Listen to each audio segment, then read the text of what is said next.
Welcome back to PyUncut, your go-to source for deep dive investing insights and data-driven stories from the world of finance. Today, we're talking about Capital One Financial, ticker symbol COF, ahead of its upcoming quarterly earnings report. Wall Street analysts are predicting mixed results. Earnings per share are expected to dip slightly, but revenue is set to surge nearly 49% year over year. So what's really happening under the hood of one of America's biggest consumer and credit card banks?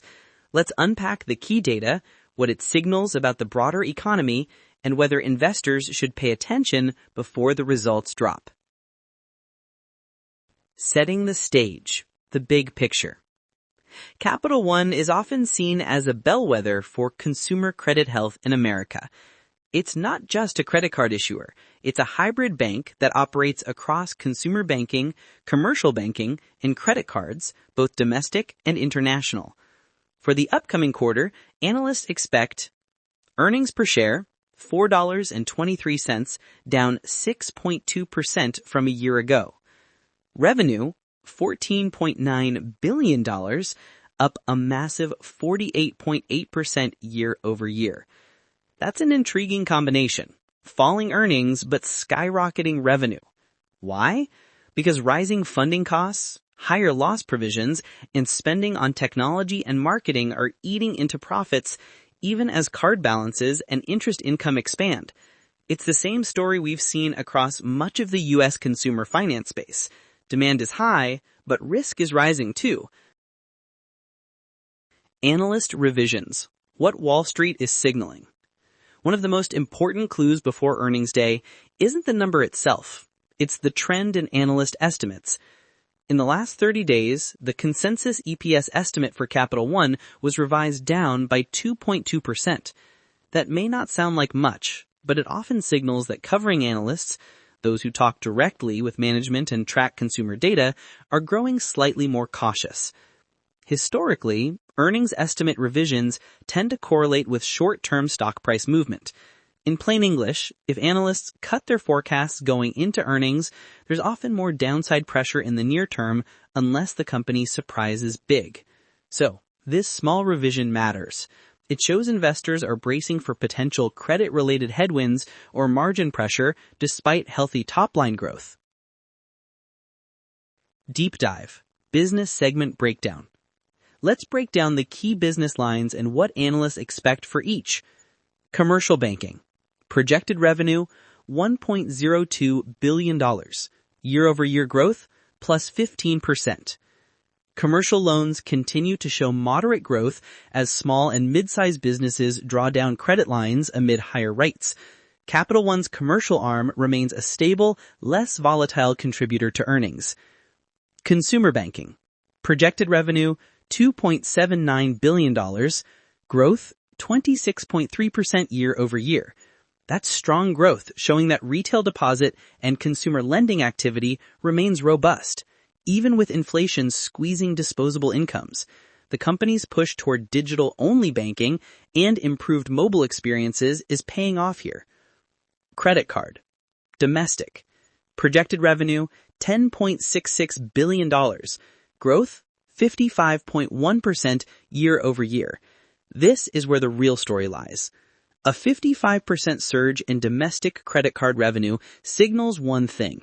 Consumers are borrowing and spending more, and Capital One's interest income is ballooning as rates stay elevated. But this is a double-edged sword. Rising balances means rising delinquency risk if the labor market cools or if consumers start struggling with debt payments. Credit card. Total. Projected revenue, $11.3 billion. Growth, 55.8%. The international segment adds a small bump, but the bulk of the business remains domestic. For investors, this shows Capital One is heavily tied to the U.S. economy, and that makes its performance a proxy for consumer credit health overall. Margins, efficiency, and risk metrics. When it comes to banking, profitability isn't just about revenue, it's about how efficiently you manage costs and credit risk. Let's talk numbers. Efficiency ratio. Expected at 54.1%. slightly higher than last year's 53.1%. A higher ratio means the company is spending more to generate revenue, possibly reflecting ongoing digital transformation costs and inflation-driven operating expenses. Net interest margin, NIM, forecasted at 8.2%, up from 7.1% last year. This is a big positive. It means Capital One is earning more from the spread between what it pays on deposits and what it earns on loans, largely thanks to higher Fed rates. Average balance of interest-earning assets, expected at $577 billion, up from $454 billion last year. That's a healthy jump of over 25%, showing that the bank's balance sheet has expanded significantly, fueled by credit card growth and higher consumer balances. Net charge-off rate, expected at 3.1%, down from 3.3% a year ago. That's a good sign. Despite a shaky economy, Capital One appears to be managing delinquencies relatively well. Net charge-off rate credit card, forecasted at 4.7%, down from 5.6%. Another positive indicator, though it could also reflect temporary strength in consumer repayments rather than a long-term trend. Tier 1 leverage ratio, 12.1% versus 11.6% last year. This means the bank's capital position is strong, giving it flexibility to handle volatility or continue buybacks. Total capital ratio, steady at 16.6%. Capital One remains well capitalized under Basel III guidelines, a comforting signal for long-term investors. What the market is saying. Despite all the positive balance sheet trends, COF shares have fallen 4.7% over the past month. Meanwhile, the S&P 500 gained about 0.9% during the same period. So why the underperformance? Investors seem cautious about the credit cycle, concerned that rising delinquencies could resurface in coming quarters if inflation persists and unemployment ticks higher. However, Zacks currently gives Capital One a rank number 2, buy, signaling expectations for market outperformance once earnings land. This makes sense when you consider the company's positioning, strong net interest margins, stable charge-off trends, and a diversified credit portfolio.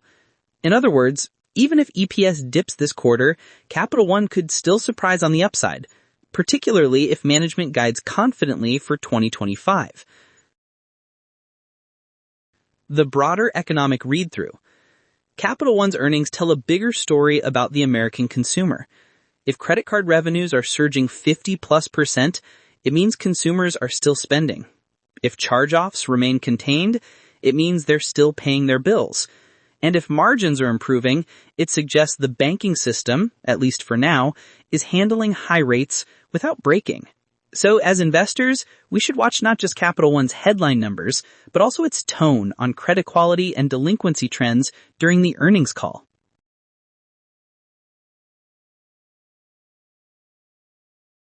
What to watch on earnings day.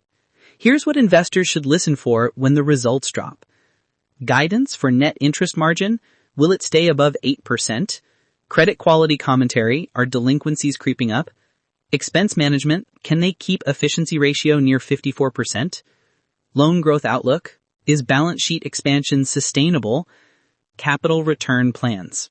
Any updates on dividends or buybacks? If management delivers stability on all 5 fronts, Capital One could rebound quickly, especially with a buy rating already in place. Investor takeaway. Capital One sits at the intersection of banking and fintech, and its results serve as a mirror to the health of U.S. households. Even with EPS expected to fall 6%, the company's revenue expansion and stable risk profile suggest resilience in both its model and the consumer base it serves. Yes, there are near-term pressures, mainly on efficiency and potential credit losses, but structurally, the company is positioned well for long-term growth in digital finance and credit innovation. For investors, this earnings report isn't just about one stock. It's a temperature check on the American wallet. That's it for today's PyUncut Market Breakdown. We'll be right back after Capital One's results to analyze the numbers and discuss what they mean for your portfolio. Don't forget to subscribe, rate, and share the podcast, and follow us for more deep dive insights on the companies shaping the financial future. Until next time, I'm your host, signing off.